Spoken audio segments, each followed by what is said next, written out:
Happy Thursday. This is the Coffee and Coaches Conference call. I have Neuro Coffee in hand, and it is perfect. When we do, so for me, like the inverted exercises, hip elevated inversion exercises, Huh? or the hanging exercises, my question is like if I'm trying to do this posterior expansion, but I'm having my arms extended Overhead? overhead, like either inverted or like hanging, Yes. I'm not sure like because that would little bit close off that posterior mediastinum, and I wasn't sure like if like how is there like a better way or how is that working? Okay. So what you have to understand is where the greatest compression is as you move the arm through any range of motion. So as you elevate, um, you're going to be moving through that space where the dorsal rostral. So dorsal rostral is that space between the scapula. Mm-hmm. So as I move through the middle range, so if you held your arm straight out in front of you at 90 degrees of traditional shoulder flexion, plus or minus 30, through that range is where you're going to get some of the most, like the strongest compression in that upper back area, right?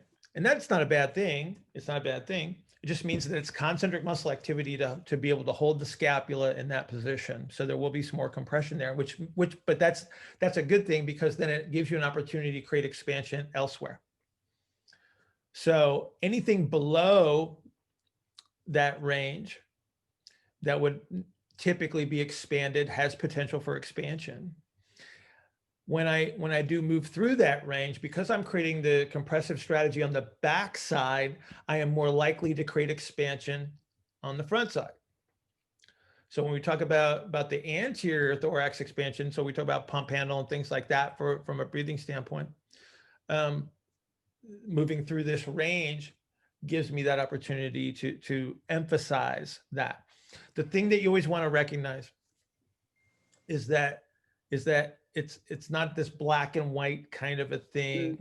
It's a bias. So I always use the word bias because what I want you to understand is that both things are happening at the same time. So when I have a compressive strategy somewhere, I'll have an expansive strategy somewhere, but that doesn't mean that the area that's being compressed does not expand at all. It does. Right? We have connective tissues that behave a certain way based on the way that tissues are loaded. So you hear me say things like concentric yielding. What that means is that the concentric muscle activity is such that it creates a position of the body, and then the yielding action is the response of the connective tissues to the loading strategy. So when I load tissues slowly, they yield, they give way. When I load them quickly, they get very, very stiff and then become resistant. Bill, can you go more into yielding and overcoming strategies and when you use one versus the other? Yes. Oh, did you want me to expand on that? Right. I thought you know if I was just capable.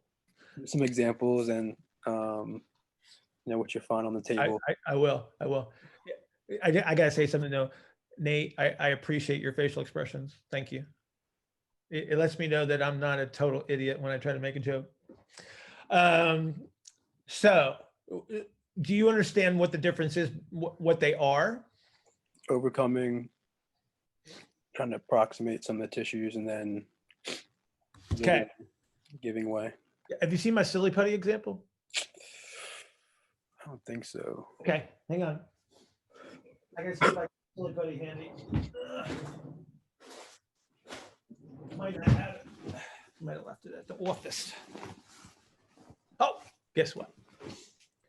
So, something to learn really quickly. There's a lot of toys out there for kids that are all physics based, that they're great. Eric's, I have my purple room is like a kid's dream. I have slinkies and balls and Hoberman spheres and all sorts of stuff. So you know what silly putty is, Dan? Oh yeah. Okay. So silly putty. Okay. So this is viscoelastic. So you're 99% water and 1% stuff, and your 1% stuff is all viscoelastic tissue, except for like the mesenchymal stuff, but we don't talk about that. So when I pull on this slowly, it stretches, right? And then when I pull it really fast, it snaps clean, okay? And so what that means is that something that's viscoelastic has different mechanics depending on the forces that are applied and how they are applied. So what I just demonstrated was a rate dependent response of the viscoelastic tissues. Okay. When you pull on a viscoelastic tissue, it gives way slowly, right? Which means it can absorb the force. Is that change permanent or relatively? I hope not. Okay. Okay. They are adaptable. They're adaptable. They do change over time, but again, the hope is that we maintain the normal resiliency of those tissues. So when I pull on it gradually and it can absorb the force, that would be a yielding action. It is the connective tissues that are yielding in humans. It is not the muscles from a modeling standpoint. Don't confuse the two. Okay. When I yank on it really, really fast and it snaps, that's an increase in the rate of the force applied. So if the rate increases, it makes viscoelastic tissues behave stiffer. When they are stiffer, okay, they don't stretch as much.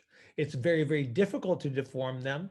And then they don't absorb and release energy like the yielding strategy does. Okay. So depending on the response that I need to produce whatever action that I'm doing, I need to have the ability to access the two different behaviors that I demonstrated. Okay. So if I have to, let me give you two examples. And I'm challenging you here, okay? So you're on the spot, so don't screw it up, okay? I don't perform well on the spot. Good. If I jump, what I want you to do is I want you to tell me which activity loads the system faster between, I'm going to jump off a 36-inch box onto the floor, or I'm going to perform a 98% of my 1RM max effort squat. Which one loads faster? I would say the first, The jump? assuming you're not just like collapsing down. Okay, so we're not collapsing down. So you're saying that the tissues are loaded faster if I jump off the box. Is that correct? Yeah, and you just like land flat on the ground. Yeah, it's just a normal, just jump off the box and land, stick it perfectly. Like great technique, the whole thing. Okay. My argument would be that it's actually the exact opposite.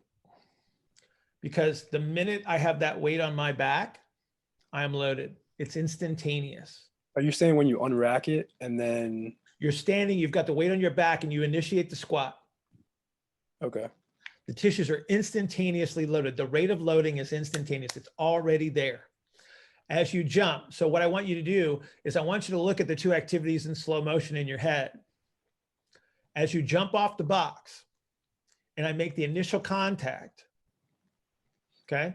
I make the initial contact. The tissues are loading over a longer period of time. It's not a long period of time. It's just a longer period of time. The back squat example, the load is already there. It's instantaneous. The jump off the box, the tissues elongate over a longer period of time. That's actually a yielding action because I have to store the energy in those connective tissues. If I'm loaded from an instantaneous standpoint in the back squat, I need an overcoming action because if I would yield, you're accelerating towards the ground.